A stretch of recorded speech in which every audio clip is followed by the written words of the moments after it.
Shabbat Shalom, everybody. Shabbat Shalom, Judith. And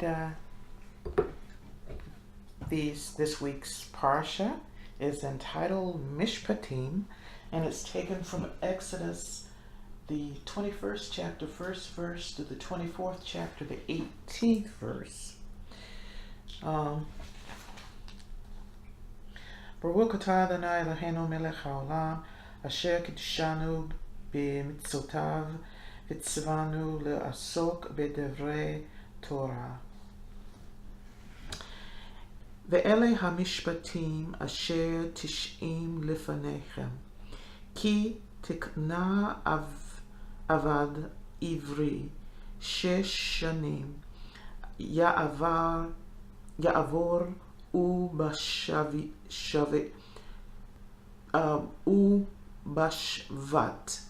יצא לחפשי חנם. These are the rules that you shall set before them.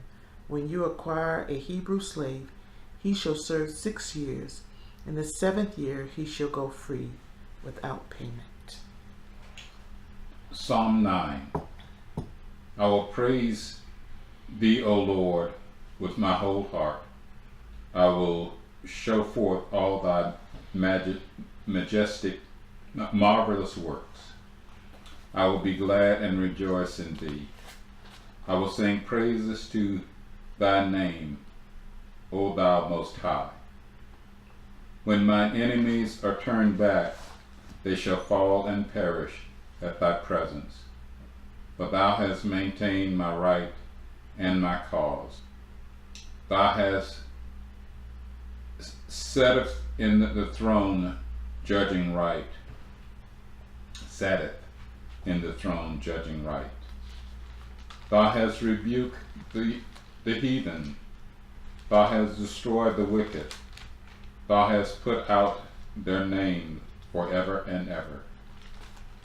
O thine enemy, destructions are come to a perpetual end. And thou hast destroyed cities, the memories is perished with them. This is the word of the Lord. Our Father in heaven, hallowed be your name. May your kingdom come. May your will be done. We give thanks to you, Lord God, for you have come to us in our great distress and in our needs. And you have brought us through. You have brought us out of slavery into freedom. As you have brought out our brethren the Jews out of Egypt, out of their slavery and out of their bondage and out of their burdens, and brought them into freedom. And we both celebrate that freedom this day. For you are a God of freedom, a God who delivers and who seeks the good of all men, of the good of your creation. And you gave us this day to celebrate and acknowledge that freedom, and we celebrate with them because we are both free to enjoy the God who delivers and who has promised and has shown mercy and shown compassion to us. And we give thanks. We're thankful to Christ who died to pay a price we could not pay, to bring about a freedom we could not obtain on our own, but he has done it for us. And without your deliverance, without your aid in delivering our brothers, the Jews, out of Egypt, they would still be there to this day. But they are not, and they are free, and so are we. And we give thanks to God for this great freedom. And it is in his Son's name we pray. Amen. Amen.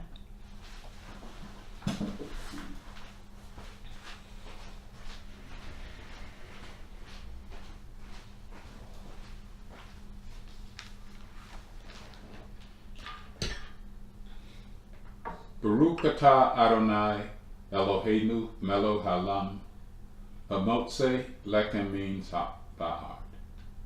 Blessed art thou, Lord our God, King of the universe, who gives us bread from the earth.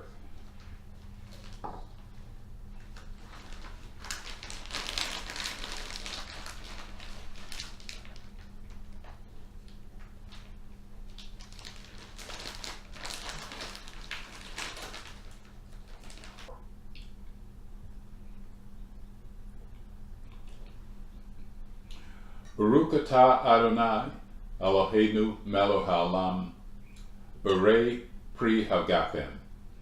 Blessed art thou, Lord our God, King of the universe, who gives us the fruit of the vine. Shabbat shalom. Shabbat shalom.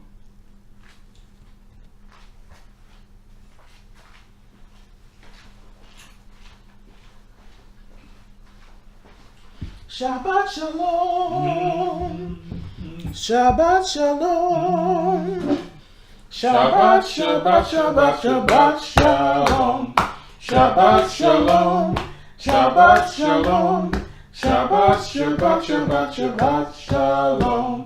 Shabbat, Shabbat, Shabbat, Shabbat shalom. Shabbat, Shabbat, Shabbat, Shabbat shalom. Shabbat shalom. Shabbat shalom. Shabbat, Shabbat, Shabbat, Shabbat shalom. Shabbat shalom, everybody. Shabbat shalom. Well, the Torah portion for this week in my Torah is divided into 3 sections. The first section is called Laws on Worship, Serfdom, and Injuries. And that is from Exodus 21st chapter, 1st through the 36th verses. The second part is called Laws on Property and Moral Behavior. And that's from Exodus 21st chapter, 37th verse to the 23rd chapter, 9th verse. And laws, the third part is laws on cultic ordinances, affirmation of the covenant. Exodus 23rd chapter, 10th verse through the 24th chapter, 18th verse. And we'll have a break after the second part. So let's see, John, I think I'll ask you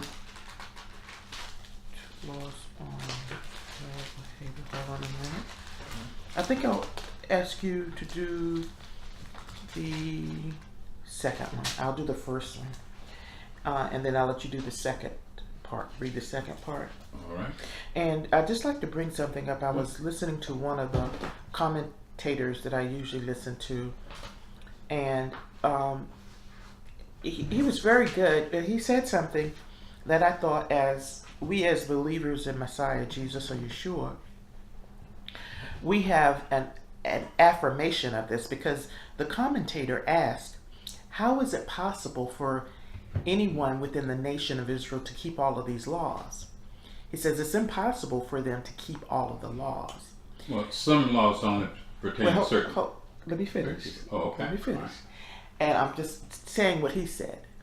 And what he said, he asked that question, and then he said, and he answered it by, and he did say that because his question was, how can any one person in Israel keep all the laws, especially when there are certain laws that may not apply to that person, Mm-hmm. but but yet still he's saying that person is still obligated to keep all the laws. And what his answer is that there's a prayer that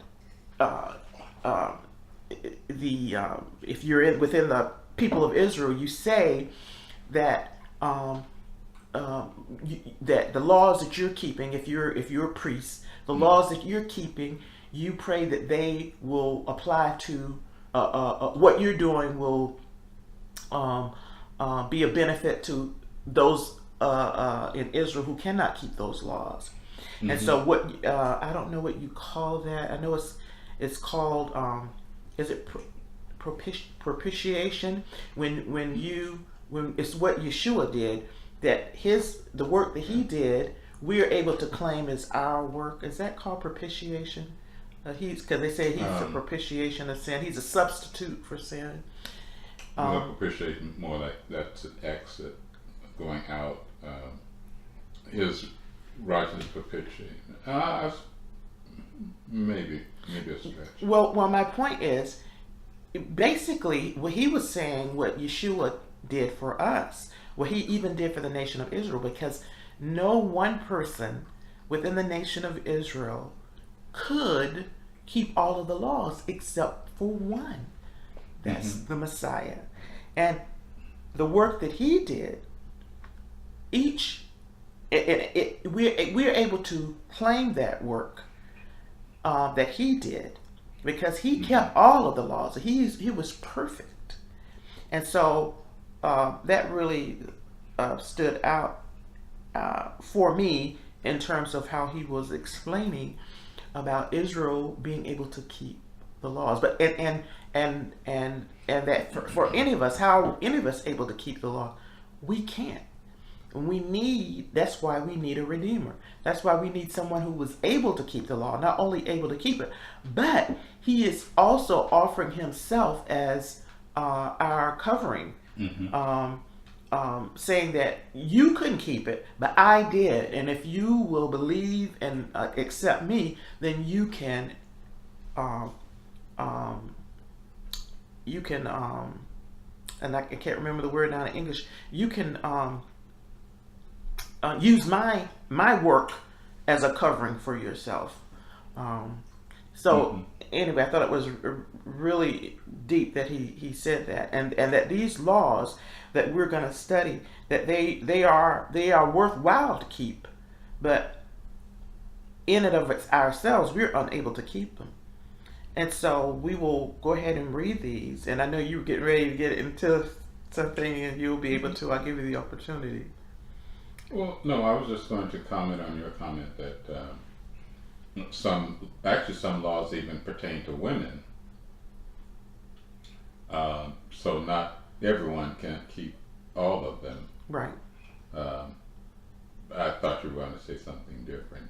No, okay. No, I was just commenting on his comment again, because I'm giving a commentary on from the perspective of we who believe in Messiah Jesus as our covering. I just wanted to make that, because we hear these laws and everything that we couldn't possibly keep, but we have, and I'm going to look that up maybe when you read it, a propitiation for our sins. I believe I'm using that right.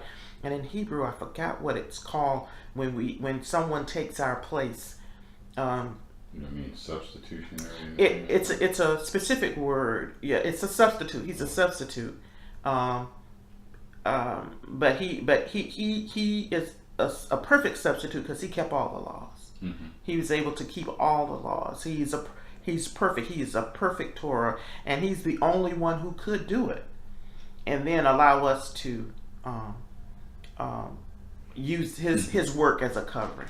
So anyway, I'll go ahead and read. But I just want to qualify that to give people a perspective, especially those listening who may not be believers in Yeshua, who because we're giving our perspective from what we believe in as followers of Yeshua, Jesus. So I'll start. These are the rules that you shall set before them. When you acquire a Hebrew slave, he shall serve 6 years. In the 7th year, he shall go free without payment. If he came single, he shall leave single. If he had a wife, his wife shall leave with him. If his master gave him a wife, and she has borne him children, the wife and her children shall belong to the master, and he shall leave alone. But if the slave declares, I love my master and my wife and children, and I do not wish to go free, his master shall take him before God. He shall be brought to the door of the doorpost, and his master shall pierce his ear with an awl, and he shall then remain his slave for life. When a man sells his daughter as a slave, she shall not be freed as male slaves are. If she proves to be displeasing to her master, who designated her for himself, he must let her be redeemed. He shall not have the right to sell her to outsiders, since he broke faith with her. And if he designated her for his son, he shall deal with her as the practice with free maidens. If he marries another, he must not withhold from this one her food, her clothing, or her conjugal rights. And if he fails her in these 3 areas, she shall go free, without payment. He who fatally strikes a man shall be put to death. If he did not do it by design, but it came about by an act of God, I will assign you a place to which he can flee. When a man schemes against another and kills him treacherously, you shall take him from my very altar to be put to death. He who strikes his father or his mother shall be put to death. He who kidnaps a man, whether he has sold him or is still holding him, shall be put to death. He who insults his father or his mother shall be put to death. When men quarrel and one strikes the other with stone or a fist, he does not die, but has to take to his bed. If he then gets up and walks outdoors upon his staff, the assailant shall go unpunished, except that he must pay for his idleness and his cure.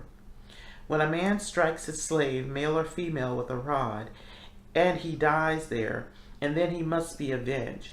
But if he survives a day or 2, he is not to be avenged, since he is the other's property. When men fight and one of them pushes a pregnant woman and a miscarriage results, but no other damage ensues, the one responsible shall be fined according as the woman's husband may exact from him, the payment to be based on reckoning.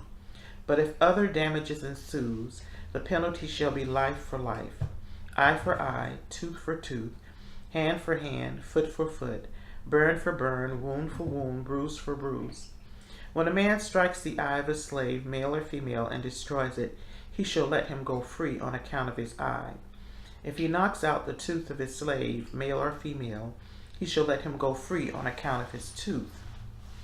When an ox gores a woman or man or woman to death, the ox shall be stoned, and its flesh shall not be eaten, but the owner of the ox is not to be punished. If, however, that ox has been in the habit of goring, and its owner, though warned, has failed to guard it, and it kills a man or a woman, the ox shall be stoned, and its owner too shall be put to death. If ransom is laid upon him, he must pay whatever is laid upon him to redeem his life. So too, if it gores a minor, male or female, the owner shall be dealt with according to the same rule. But if the ox gores a slave, male or female, he shall pay 30 shekels of silver to the master, and the ox shall be stoned. When a man opens a pit or digs a pit and does not cover it, an ox or an ass falls into it, the one responsible for the pit must make restitution. He shall pay the price to the owner, but shall keep the dead animal. When a man's ox injures his neighbor's ox and it dies, they shall sell the live ox and divide its price. They shall also divide the dead animal. If, however, it is known that the ox was in the habit of goring, and its owner has failed to guard it, he must restore ox for ox, but shall keep the dead animal. And that's the end of it. I thought it was more.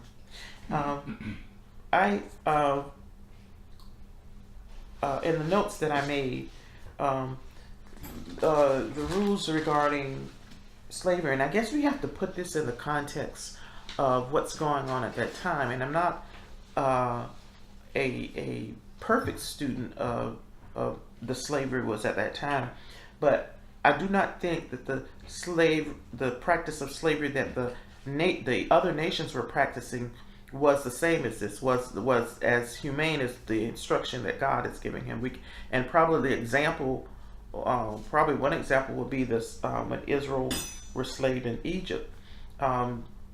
They certainly weren't following these guidelines right here. I don't think they became members of the household of Egypt. They were separated, and that's probably by design too, but they didn't marry into the Egyptian family. And so you have these rules that seem cruel, and I think a lot of people question these, why is this mentioned? But I think it's mentioned to address the slavery that was occurring within the other nations that was totally inhumane. And I'll give you an example, just a present day example, in terms of our ancestors who were enslaved in America. That, as far as I know, they did not marry into the slave master's family. Now, the slave master may have had some conjugal visits, but he didn't marry the slave and didn't adopt the children a lot of time. This is certainly not what occurred within American slavery. Sometimes it did, but not as a whole. And so we see God, outlining a system of slavery that really, I don't think, fits the slavery in the rest of the world. Also, I put a note according to some of the commentators I was studying. They said Jewish law attempted to alleviate the lot of the slave, and so it's very much about the slave. And I'm sure John will have a comment about this.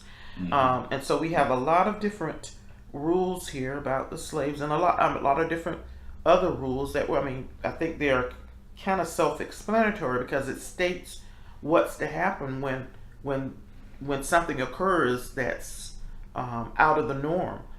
There is a remedy for it, and it lists it very clearly. So that's about all that I have on this right here. Oh, okay. Mine is the notes I made for most of this parsha dealt with the idea of a slave. Now, the word used slave, but some have said it should better be translated servant. And this is the first commandment after the 10 commandments. Some teachers said the 10 utterances of God, and then we come with the more detailed description of the commandments. And it's very interesting that this commandment comes as the very first one of all, and you may wonder why. Is that the first commandment? It could have been much later on, but it was actually the first. Now, we see that what has actually happened, God has brought the children of Israel out of Egypt, out of slavery. And what he is trying to do, what he is showing them, that he is a God of freedom. And what he likes most is for people to be free. We like being free. I should say, we seek freedom for ourselves, but we deny it to others when their freedom conflicts with ours. One teacher said that the most difficult thing there is in life is freedom, getting it and maintaining freedom, and I think I agree to that. We enslave ourselves with many bad habits, but to be absolutely free is the most difficult thing there is. And what is God showing here? And I think you were hitting on it, that God is trying to teach us teach the children of Israel through the hardship they experienced and the difficulty that they had endured. Yes. It's a love of freedom that he's trying to teach them, and not only freedom for yourself, but freedom from others. So God is setting up a process whereby the institution of slavery would end. It would end someday. As I said, it's not going to come easy. Even in this country, it took a very long time for freedom to come. The abolishment of slavery. Could God have set up this society at the beginning with abolishing slavery? Yes. Probably could have said, he said, "Thou shalt not commit adulteries." You could have easily said, "Thou shalt not have slaves." Could have easily have been said. But what that does, that creates kind of a conflict. Why didn't God abolish it? Why would he have not changed our behavior? because what it would have done, it would have taken away a person's right in order to, because it would have taken away that person's freedom. We are free to enslave another person, but God doesn't want us to do that. Mm-hmm. He wants us to, in and of ourselves, choose freedom for that other person, and which kind of makes sense. What's the very first thing that imprisoned us? And it parallels even back to Genesis. The first thing that made us a slave was sin, and that sin came about by stealing. So the minute we became a slave, when Adam stole that apple, he became a slave. And since that point, God has been working on a process to free us from that sin. Mm-hmm. What other comment did I write? I said this was the first commandment, which deals with a servant or a slave. Now, that's what the Christian Bible generally says, a slave, but servant could be equally used.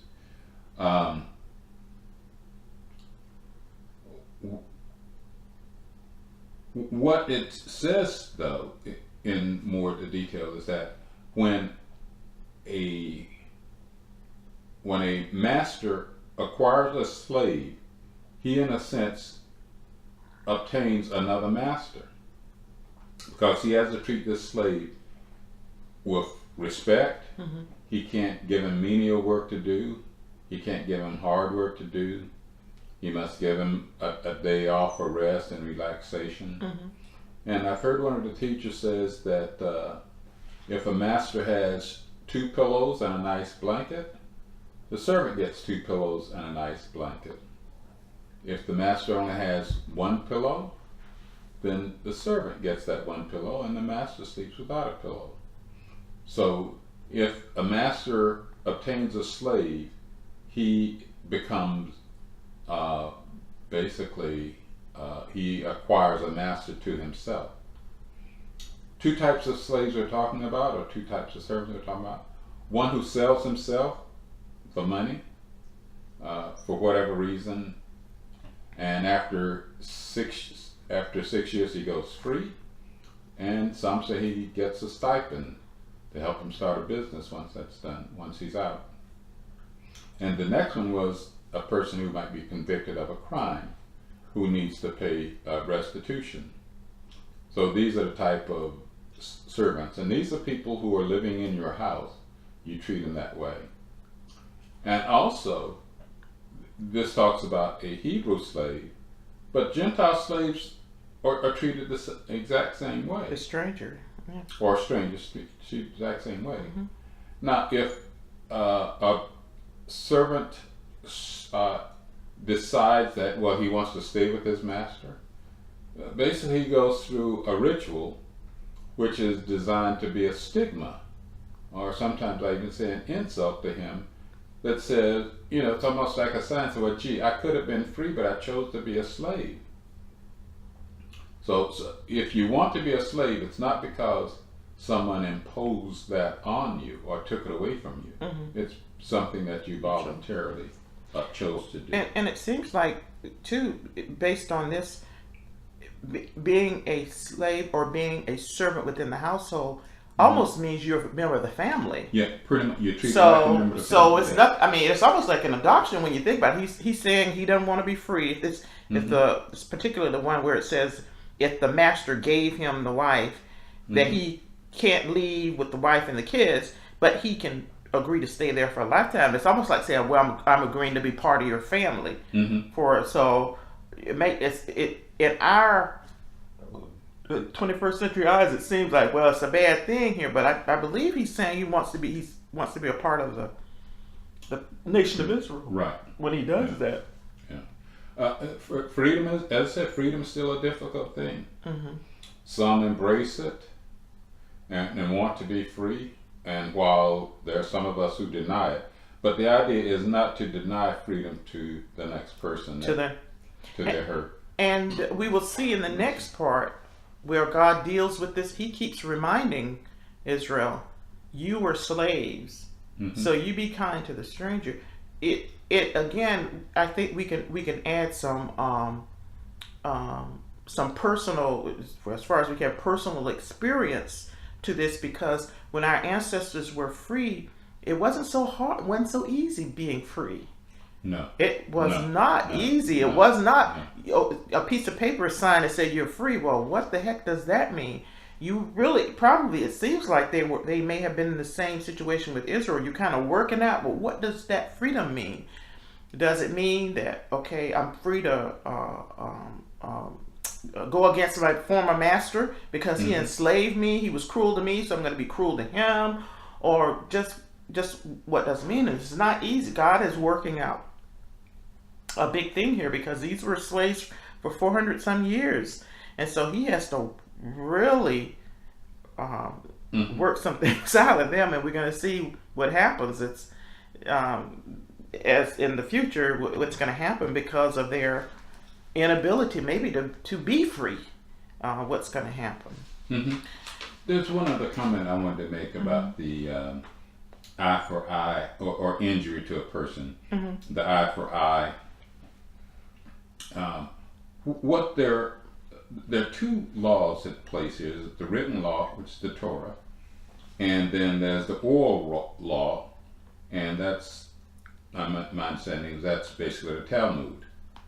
So the written law goes to the conscience, which also goes to, teaches the conscience and the soul. And that's why we study Torah. And you can understand the oral law better if your soul and your conscience is well taught. Then you see the significance behind this eye for eye, right? Foot for foot. So it's not designed for you if you knock someone's eye out. Right. It does them absolutely no good to take your eye out. Right. Right. Because your eye may be much more valuable to you than mine. Right. Right. So what it's getting to is monetary compensation. Right. Right. So right. Now, it uses that example just to show you the great significance of the harm you could do. Right. But it's designed for you to give monetary compensation to that person, because take your eye out has no value whatsoever. And I think they kind of allude to that when they were talking about if you hit a woman and she has a miscarriage, right? Then a reckoning has to be made, and the reckoning is made based on how far along she was, maybe, and it seems like that's what the eye for eye also means. It's a reckoning, right. That if you knock out someone's eye, well, the eye is important. Yeah. So it's designed for monetary compensation, but it says eye for eye, just to let you know, or to bring about a moral conviction to your conscience, to say that this is serious. Yes. To knock a person's eye out is serious. It's not a trivial matter. That's serious. Well, it seems like it's serious because it says here also, we're talking about when, eye for eye, tooth for tooth. But then it talks about the master. If the master knocks out even a tooth of a slave, male or female, he has to let that slave go free. Right. So can you imagine if you take out someone's eye? Right. That's, whoa, because the master had to let him go free just for a tooth. So you're going to be paying a lot of money. Right. Basically, he's paid his debt in full when he goes free. Yeah. And I'm sure he would still have to give him some type of compensation. Yeah. Just for a tooth. Yeah. Just for a tooth. Yeah. So. Yeah. Okay. Anything else? That's all I have for that one. Okay. We will go on to the second part, which is called Laws on Property and Moral Behavior. Exodus 21st chapter, 37th verse to the 23rd chapter, 9th verse. Can I bring in one more comment before you move on? Please. And, there's another important thing about being set free, and why the Hebrew slave and the Gentile slaves, or to be treated the same, is because we're all created in God's image. We all come from, some have said, commentators said, we all come from the womb of God. So there is no difference between Gentile and Hebrews. We're all created in the image of God, and we all come from God's womb. And if one is free, all should be free. The Jews were given the task of setting an example of what freedom looks like, right, and how we should treat each other, right, and to abolish that slavery, and everyone else will see the benefit of it and will want to emulate the Jews. So, and yes, you're right. Israel does play. I mean, they'll see how Israel is gaining as a result of following God's law. And I think we could again bring it home again, because the some of the Constitution, or if not all of the Constitution of the United States, was patterned after the Torah. It basically has some of the same nuances and so on and so forth. And when it's followed, when the Constitution is followed, then there's order, there is freedom, and also another thing, the Constitution of the United States was flexible enough to be able to, once they realized the wrong that slavery was, they amended the Constitution to say, we're outlawing this. We're not going to do this sinful thing anymore. And so again, we as a nation, as long as we follow God's laws, we seem to be doing okay. It's when we deviate from them is when we're going to have a problem. Okay, the next part, laws on property and moral behavior, Exodus 21, verse 37 through 23, verse 9. I'm sorry. 21, 37. I don't have a 21:37. You don't. It has an asterisk here. Many versions, 21:37 is made the first sentence of chapter 22. So it may be 22:1. 22. 22:1. Okay. So start at 22:1 and go through 23:9. Yeah, it does have an asterisk here that says that you may not have a 37 in yours. So start at 22:1. Okay, and go to 23. 23:9. Okay, I guess. You have a 23:9. I have a 23. Chapter 23. Oh, I'm sorry, 23:9. Excuse me. Okay, all right. Exodus chapter 22:1 Okay. to chapter 23:9. Okay. Right. If a man shall steal an ox or a sheep and kill it and sell it, he shall restore 5 ox for an ox, and 4 sheep for a sheep. If a thief be found breaking up and be smitten, that he dies, there shall no blood be shed for him.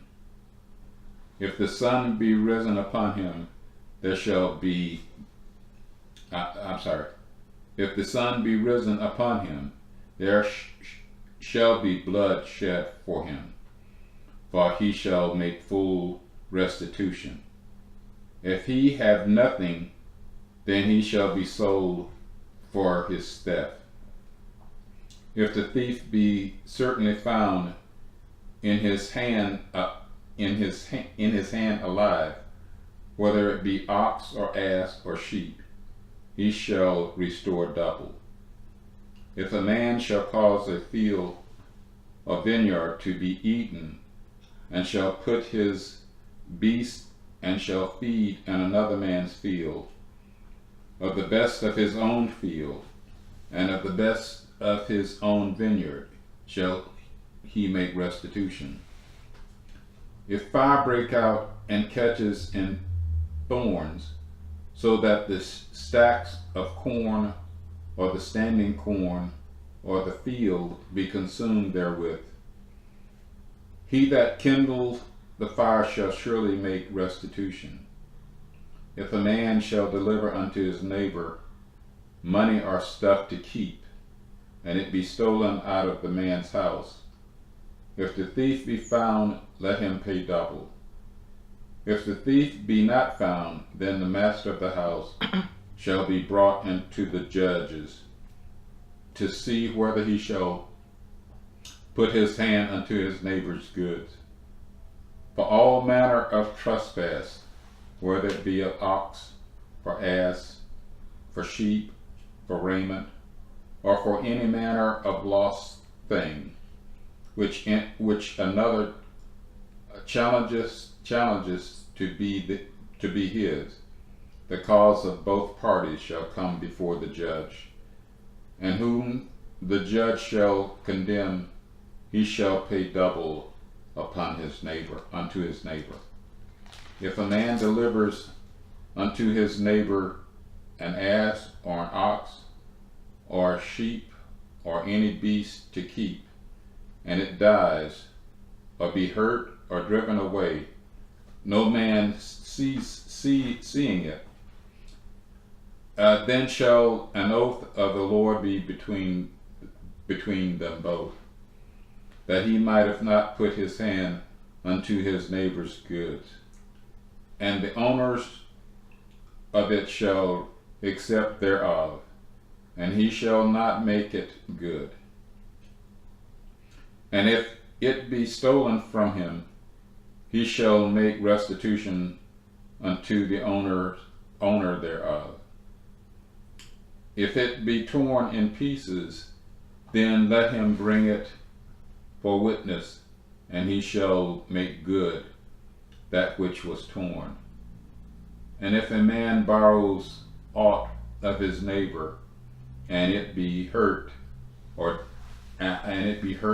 die, the owner thereof bring not with it, he shall surely make it good.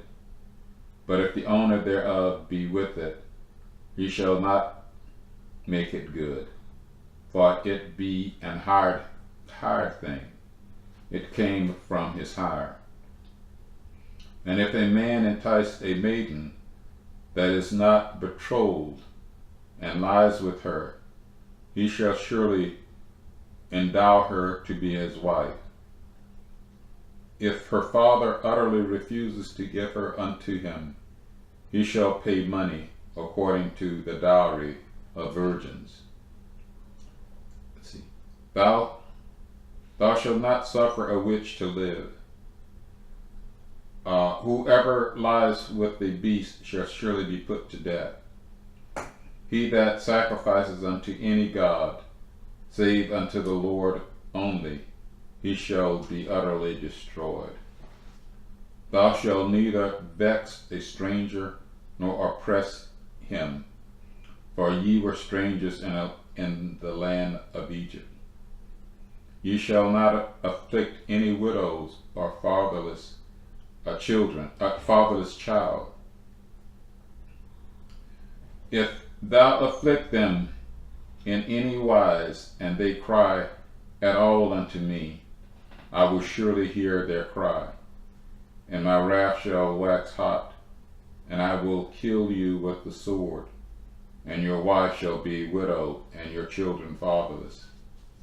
If I lend money to any of my people that is poor by thee, thou shalt not be to him as an usury, neither shalt thou lay unto him usury. If thou at all take thy neighbor's raiment to pledge, thou shalt deliver it unto him by that the sun goeth down. But this is his covering only, it is his raiment for his skin.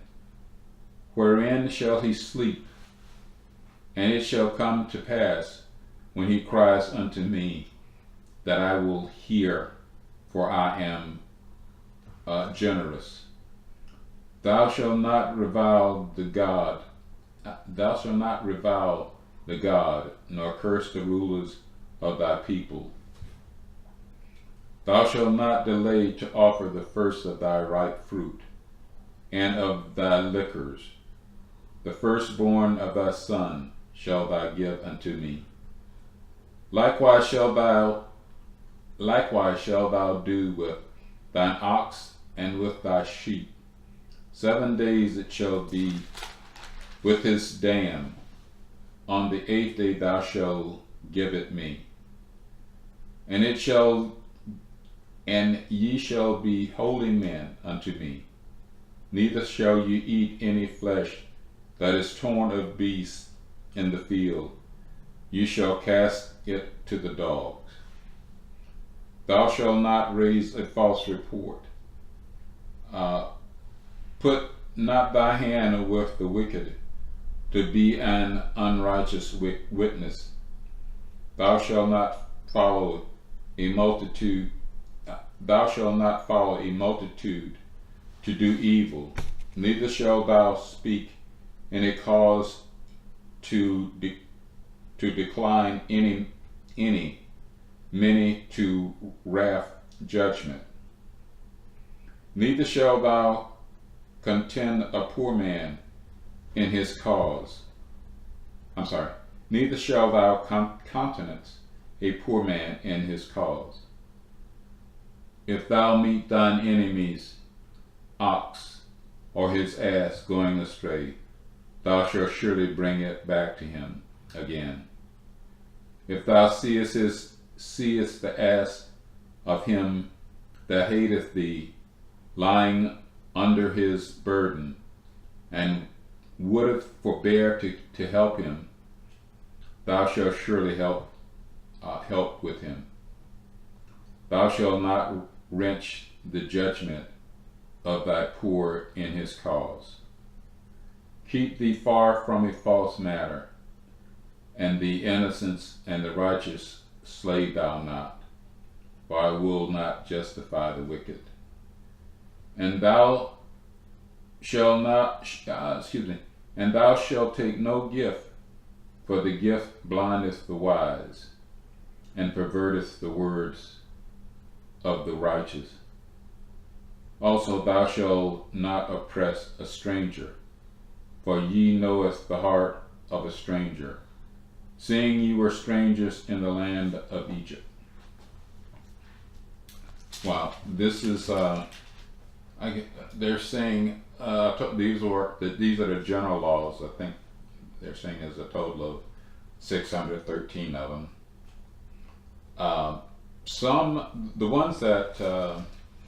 The one that stands out to me was the one where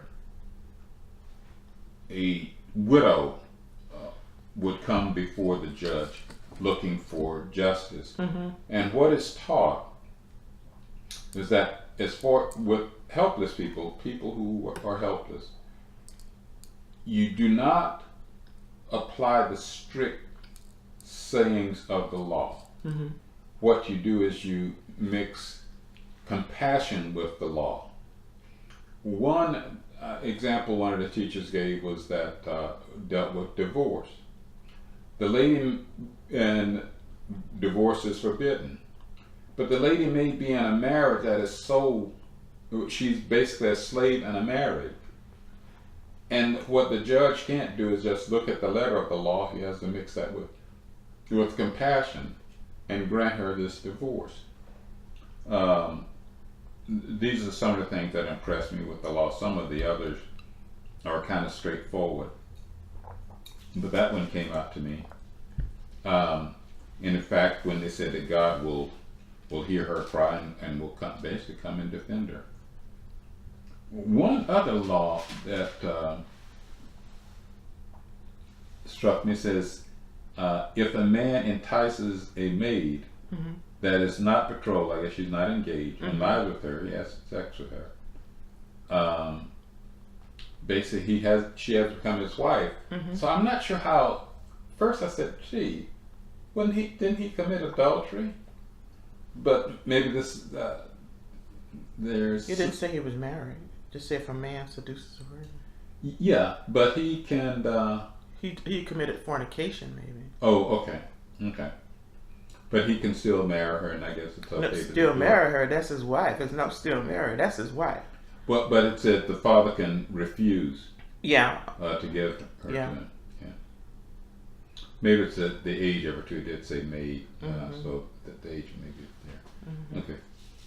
But that's what I have there, where God, not just does he want us to obey the law? Yes, he does. Mm-hmm. But we have to mix compassion in when we, or well, at least the judges have to mix compassion in with their judicial renderings. They really just can't look at the law itself and ignore the compassion. They have to do what's right in view of the law itself. Mm-hmm.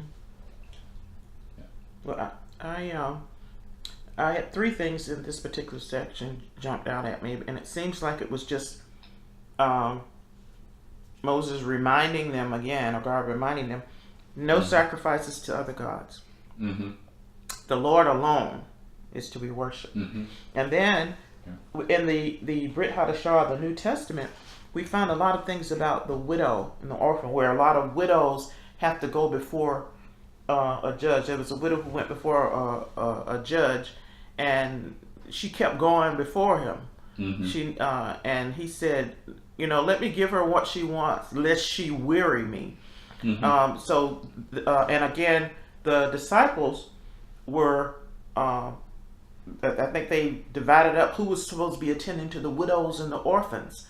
Very important part. Same thing as in Torah. The widows and the orphans were to be attended to, were to be given mercy. And one, I don't know if it's in this particular commentary or not, but it talked about a widow, and they said even if she had a lot of money, she still was to be given consideration. Mm-hmm. And then the other one, again, they keep saying, remember the stranger. Do not oppress the stranger, for you were strangers in the land of Egypt. And it ends again with, you shall not oppress a stranger, for you know the feelings of the stranger, having yourselves been strangers in the land of Egypt. One commentator was saying that the stranger, there's a stranger, which is the ger, and there's another word for just a visitor. There's a word for a visitor, and there's one who's just like passing through, who doesn't intend to stay with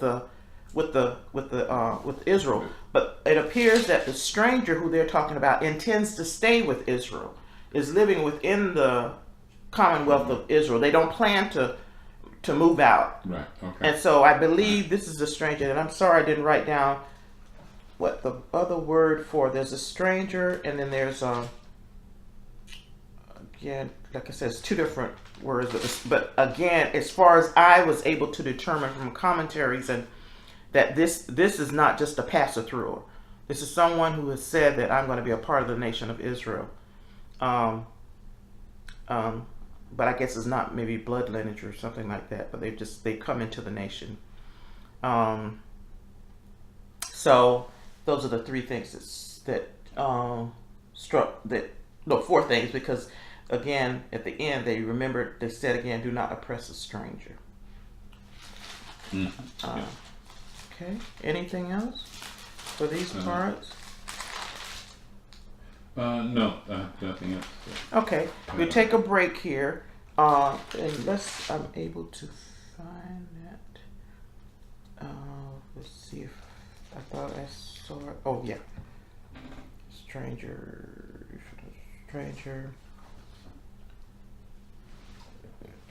No, it's not what I thought. Okay, if I come across it, I'll see it later. Okay, we'll take a break here, and then we'll get to what I feel is the most important part of the particular Parsha, Mishpatim.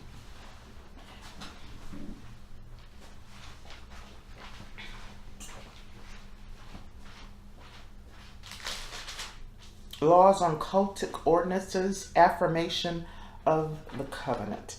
And that's Exodus 23rd chapter, 10th verse through the 24th chapter, 18th verse. And it begins,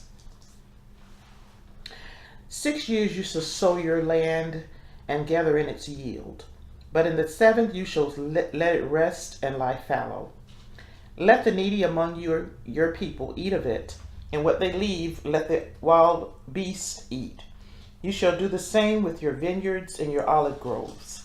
6 days you shall do your work, but on the 7th you shall cease from labor, in order that your ox and your ass may rest, and that your bondman and the stranger may be refreshed. Be on guard concerning all that I have told you. Make no mention of the names of other gods. They shall not be heard on your lips. 3 times a year you shall hold a festival for me. You shall observe the feast of the unleavened bread, eating unleavened bread for 7 days as I have commanded you, at the set time in the month of Aviv, for in it you went forth from Egypt, and none shall appear before me empty-handed. And the feast of the harvest of the first fruits of your work, of what you sow in the field, and the feast of ingathering at the end of the year, when you gather in the results of your work from the field. 3 times a year all your males shall appear before the sovereign, the Lord. You shall not offer the blood of my sacrifice with anything leavened, and the fat of my festive offering shall not be left lying until morning. The choice first fruits of your soil you shall bring to the house of the Lord your God. You shall not boil a kid in its mother's milk. I am sending an angel before you to guard you on the way, and to bring you to the place which I have made ready. Pay heed to him and obey him. Do not defy him, for he will not pardon your offenses, since my name is in him. But if you obey him and do all that I say, I will be an enemy to your enemies and a foe to your foes. When my angel goes before you and brings you to the Amorites, the Hittites, the Perizzites, the Canaanites, the Hivites, the Jebusites, and I annihilate them, you shall not bow down to their gods and worship or follow their practices, but shall tear them down and smash their pillars to bits. You shall serve the Lord your God, and he will bless your bread and your water, and I will remove sickness from your midst. No woman in your land shall miscarry or be barren. I will let you enjoy the full count of your days. I will send forth my terror before you, and I will throw into panic all the people among whom you come, and I will make all your enemies turn tail before you. I will send a plague ahead of you, and it shall drive out before you the Hivites, the Canaanites, the Hittites. I will not drive them out before you in a single year, lest the land become desolate and the wild beasts multiply to your hurt. I will drive them out before you little by little until you have increased and possessed the land. I will set your borders from the Sea of Reeds to the Sea of Philistia, and from the wilderness to the Euphrates. For I will deliver the inhabitants of the land to your power, and you will drive them out before you. You shall make no covenant with them and their gods. They shall not remain in your land, lest they cause you to sin against me. For you will serve their gods, and it will prove a snare to you. Then he said to Moses, Come up to the Lord with Aaron, Nadab, and Abihu, and 70 elders of Israel, and bow low from afar. But only Moses shall come near the Lord. The others shall not come near. The people shall not come up with him at all. Moses went and repeated to the people all the commands of the Lord and all the rules, and all the people answered with one voice, All the things that the Lord has commanded we will do. Moses then wrote down all the commands of the Lord. Early in the morning he set up an altar at the foot of the mountain, with 12 pillars for the 12 tribes of Israel. He designated some young men among the Israelites, and they offered burnt offering and sacrificed bulls and offerings of well-being to the Lord. Moses took part of the blood and put it in the basins, and the other parts of the blood he dashed against the altar. Then he took the record of the covenant and read it aloud to the people, and they said, All that the Lord has spoken we will faithfully do. Moses took the blood and dashed it on the people, and said, This is the blood of the covenant which the Lord now makes with you concerning all these commands. Then Moses and Aaron, Nadab and Abihu, and 70 elders of Israel ascended, and they saw the God of Israel under his feet. There was the likeness of a pavement of sapphire, like the very sky for purity. Yet he did not raise his hand against the leaders of the Israelites. They beheld God, and they ate and drank. The Lord said to Moses, "Come up to me on the mountain and wait there, and I will give you the stone tablets with the teachings and commandments which I have inscribed to instruct them." So Moses and his attendant Joshua arose, and Moses ascended the mountain of God. To the elders he had said, "Wait here for us until we return to you. You have Aaron and Hur with you. Let anyone who has a legal matter approach them." When Moses had ascended the mountain, the cloud covered the mountain. The presence of the Lord abode on Mount Sinai, and the cloud hid it for 6 days. On the 7th day he called to Moses from the midst of the cloud. Now the presence of the Lord appeared in the sight of the Israelites as a consuming fire on the top of the mountain. Moses went inside the cloud and ascended the mountain, and Moses remained on the mountain 40 days and 40 nights.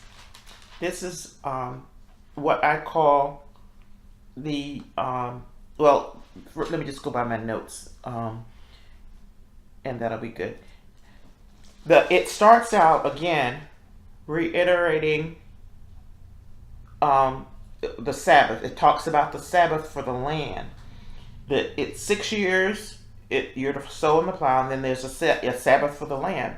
Then he talks again and reminds them again about the Sabbath for man. You do your work for 6 days. On the 7th, you cease from labor, so that not only the person will be refreshed, but the ox, your ass, may rest, and the bondman and the stranger may be refreshed also. Again, he reminds them, make no mention of other gods. Again, constantly remind them. Then he tells them about the festivals when he wants them to come to see him.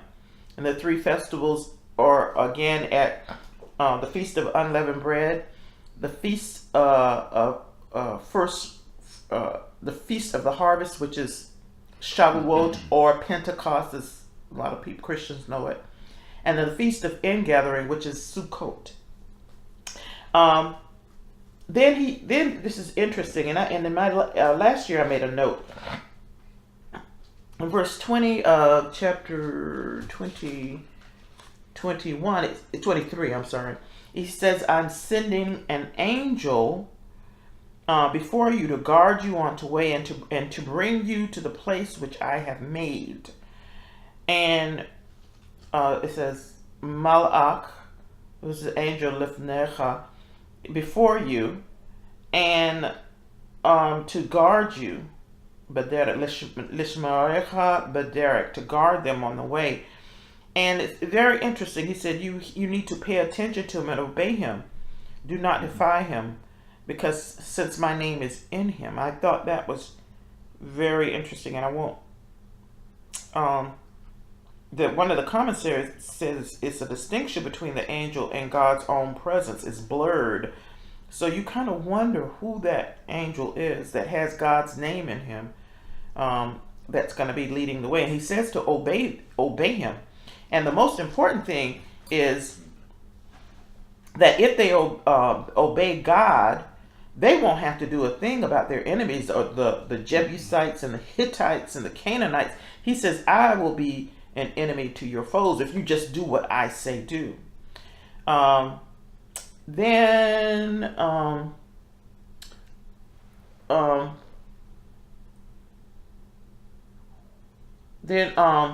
let's see, I put 27. I was send. Oh yeah, it says he will send a terror before them to clear the way. And he also, I mentioned that, which I like. He says he's not going to suddenly give them the whole land. He's going to do it as they increase, little by little. And then the people, after Moses had told them all this, they said, okay, all the people with one voice said, "We will do it. We accept this. We will do as the Lord has commanded." And I thought this was interesting in terms of who we are as believers in Messiah Yeshua. Moses then writes down the commandments, and he throws the blood on the altar first, and he reads the covenant. And as I said before, the covenant of the Torah that God gave to Israel is a ketubah. Remember, the ketubah is a contract that the bridegrooms gives to the bride to say, "This is what I'm going to do for you if you marry me." And after he reads the covenant, then he throws blood, sprinkles blood on the people, and he says, "This is the blood of the covenant which the Lord now makes with you concerning all these commands." Basically, they are married. God has married Israel. This is his bride. And we must remember, too, that there can be no ratification of a covenant without blood. Then what happens? Moses, Aaron, Nadab, and Abihu, and the 70 elders of Israel ascend the mountain, and they Ve'yir'e et Elohei Yisrael. They see God, and they eat and they drink. Now, in verse 11, it says, and we know that they saw him because it says in verse 11, yet he did not raise his hand against the leaders of Israel. He would only, it said, you shall not see, if you look upon God's face, you will die. But in this instance, he didn't.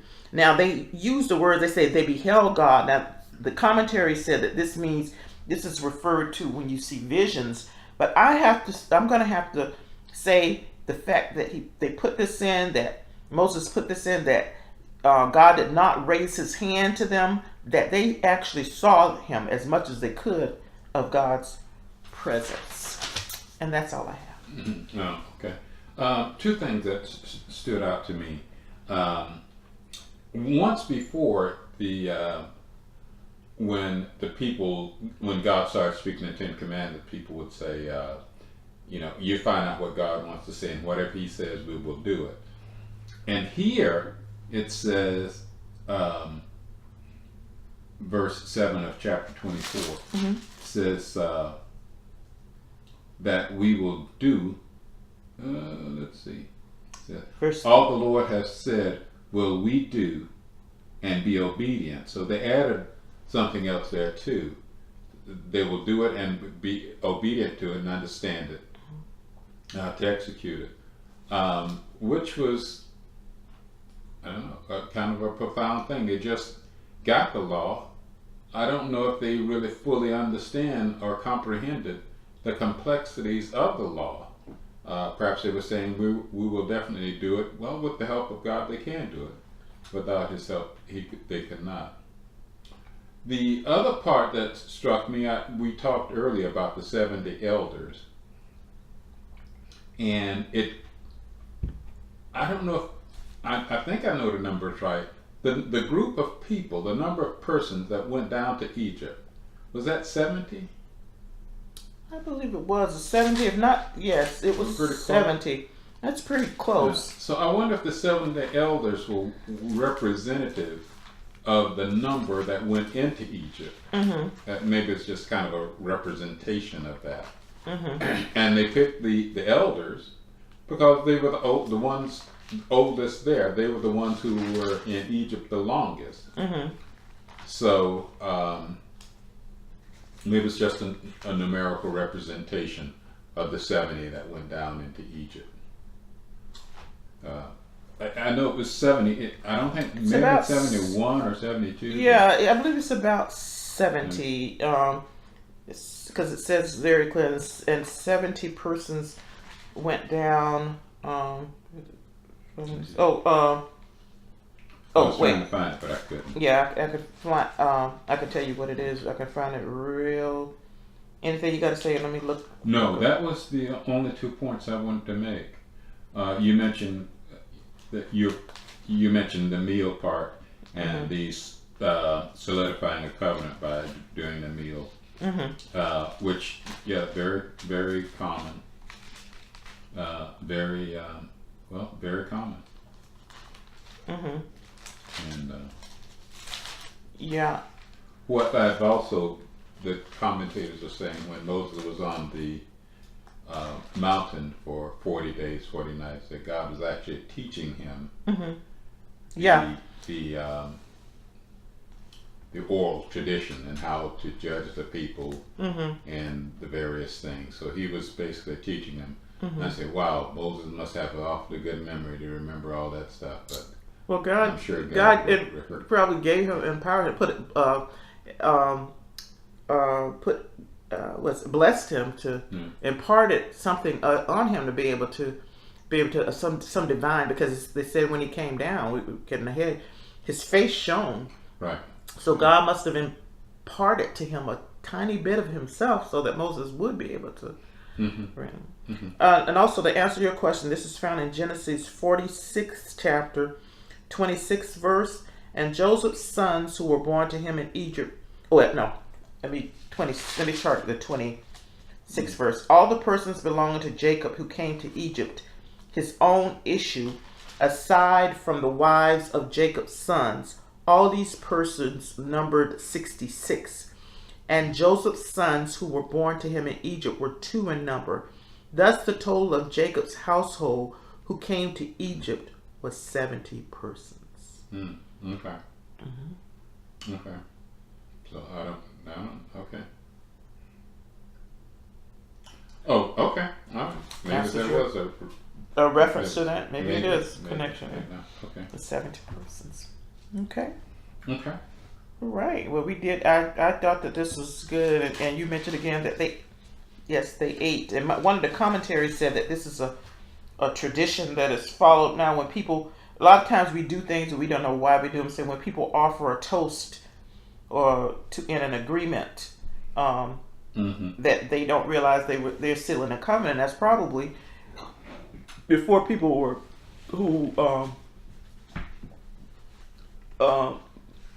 most people could read or write. Maybe they did this. They sealed covenants by eating and drinking.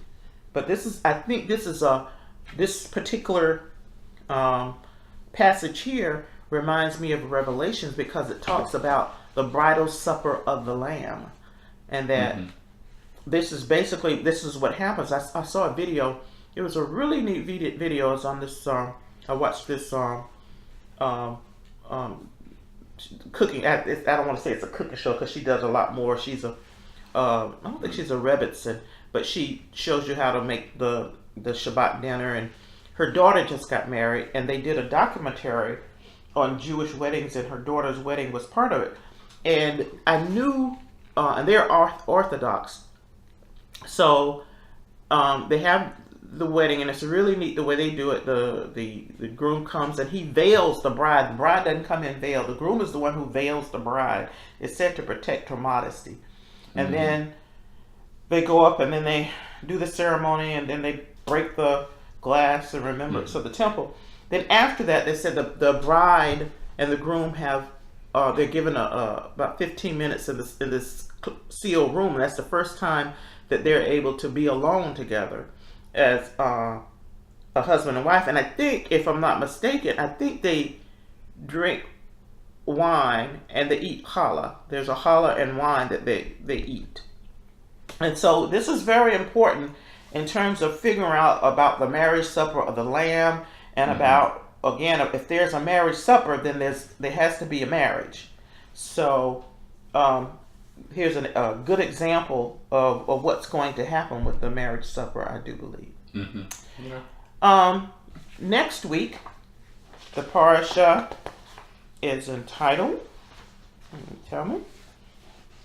Truma,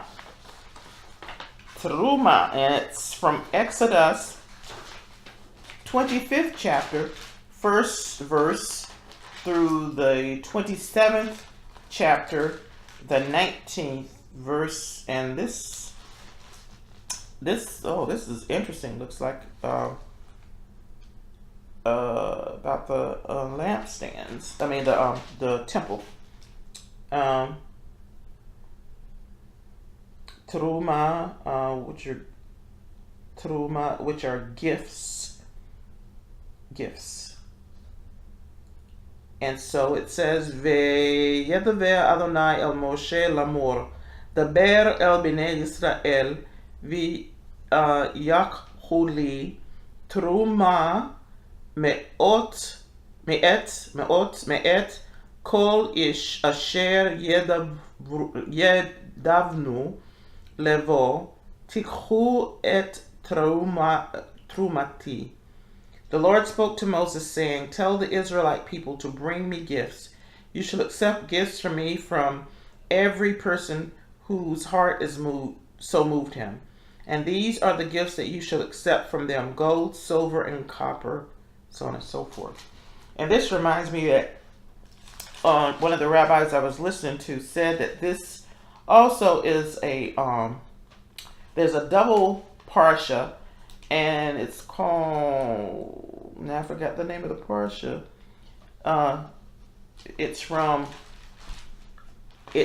Let me see if I can find it real quick. It uses the first few verses of Kitase,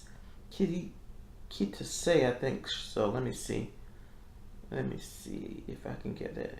I believe so. It's not. Let me take a sense.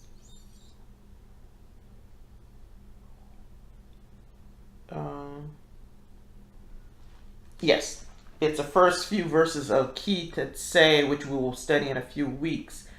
And it says, Adonai Moshe lamor, and the Lord said to Moses, when you take a census of the Israelite people, according to their enrollment, each shall pay the Lord's ransom for himself on being enrolled, that no plague may come upon them through their being enrolled.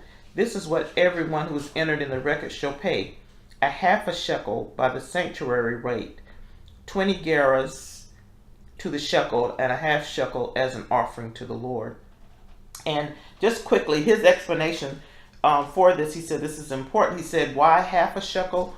He says it goes to show that Israel, you're not alone in the nation of Israel, that there's a half a shekel, but if you want a whole one, you have to join together to make a whole. And he said that the poorest person has to come up with the half a shekel, and the richest person is not allowed to give any more than half a shekel, because and basically what he's saying, that Israel is in this together.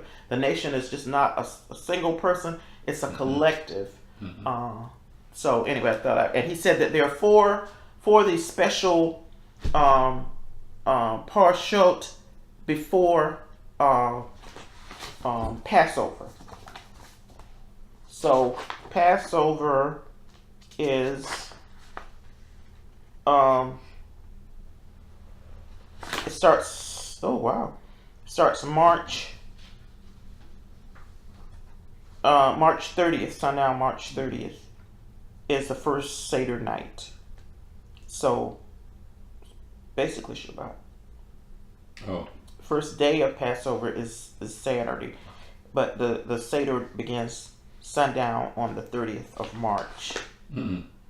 So anyway, just to remind everyone. And then also the fast of Esther Purim is on the 1st of March, and Passover begins the 30th of March. So we have two big holidays coming. Okay. So anything else? No, not for me. Okay. What we'll do, I did very good. I was very industrious, and I printed out a song sheet that I'm going to print more. Now, there's the second page is a song that you like. They're on the second page. All right.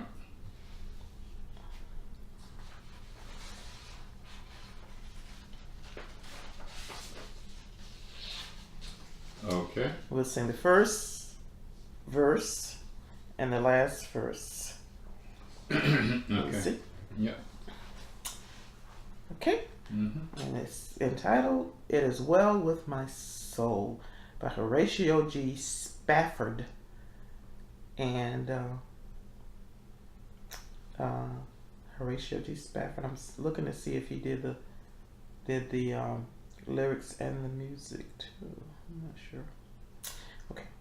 When peace like a river attendeth my way, when sorrows like sea billows roll, whatever my lot, thou hast taught me to say, it is well, it is well with my soul, it is well